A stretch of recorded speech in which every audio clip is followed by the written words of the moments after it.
Members, thank you. We're just coming from Easter weekend, and somehow recognizing and honoring the sacrifice of Gold Star family members seems very fitting. It is that honor no one wants.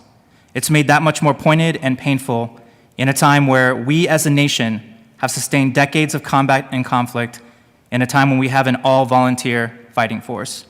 You see, when we serve and swear an oath to the Constitution, we are making a decision not just for ourselves, but for our nation. Strangers that are family by virtue of the Constitution that binds us all together in this great experiment of a constitutional democratic republic. But not just for our fellow Americans that we'll never know, but we're making a decision for our families, the people that love us. They didn't volunteer, but they're definitely in their own way serving with us. Believe me. I remember turning to them often when training would get tough and constantly on deployment. They made possible the constant sacrifices that come with this vocation. They shoulder that burden with us, whether it's a spouse holding down the home and raising the kids alone during training or deployment, or a parent that reflects how in a blink of an eye, that child went from this tiny bundle, this little miracle that's becoming the most important thing in your life, that it's your charge to protect and raise. They are now an adult that chose a vocation that you might not choose for them, because they are willingly choosing to put themselves in harm's way. How could they go from being a crying, laughing, puking, pooping center of your world that depends on you for everything, with bath times, storytellings, tuck-ins, to now depending on a new family where lives are on the line?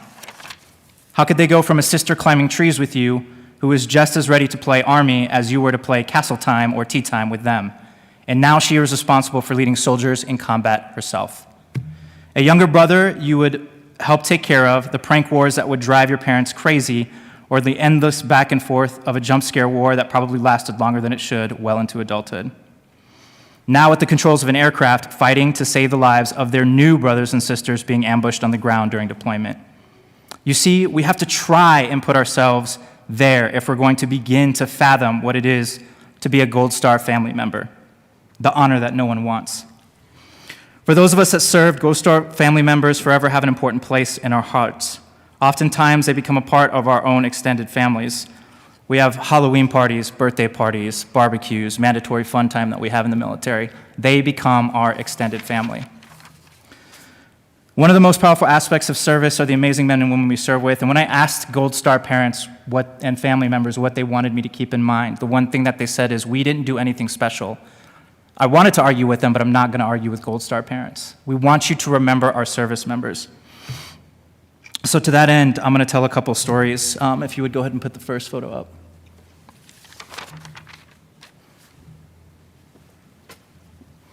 I want to introduce you all to Jose Montenegro.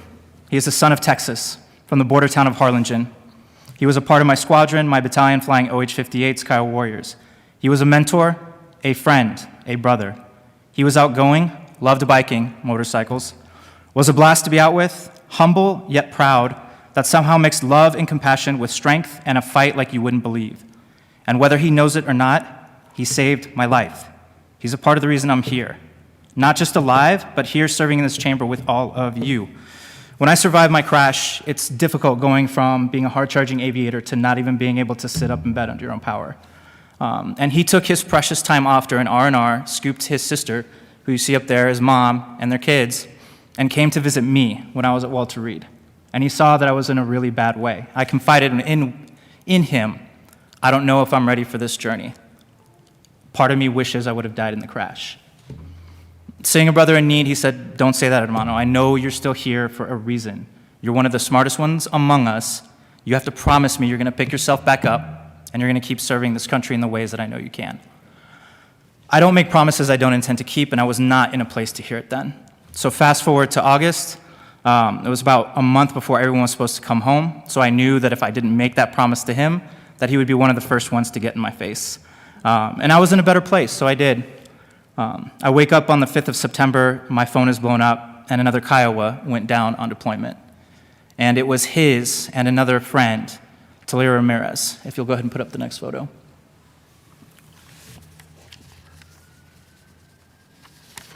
She is the daughter of migrants from Ethiopia. She also loved dirt biking and biking. She was a hell of a combat aviator.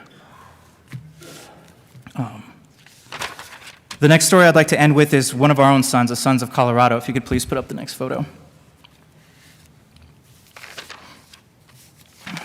This is Frank Bonicatti. I didn't get to know him for that long. I had just come to the unit when they had finished deploying. They were already on the schedule to deploy again, and he PCS or transferred duty stations a couple months after. But the things I do remember about him was he was extremely kind, compassionate, loved to cook, and was good at it, and he loved to run. And Rep. Geithner can back this up. I don't know why, but soldiers hate running. I don't know if it's mandatory PT or what it is, but he was one of the few that actually loved to run. I was more into running 1 to 3 miles, a shorter, more attention-getting races. And he taught me the love of the longer distances.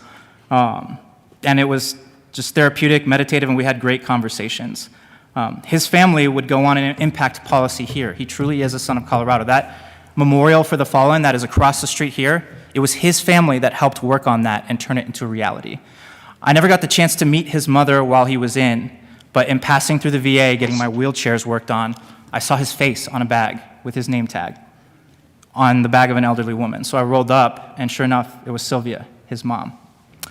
And of course I was going to spend time talking with her.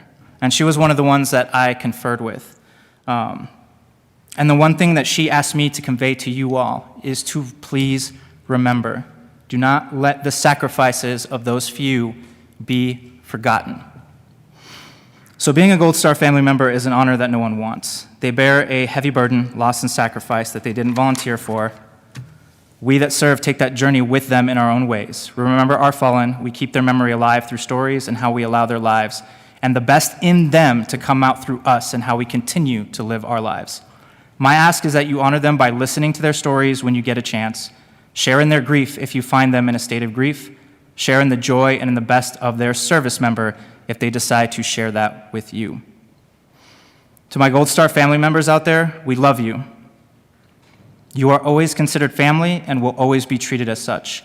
We can never repay your sacrifice and how you had to share your loved ones with those of us that served with them and with a grateful nation.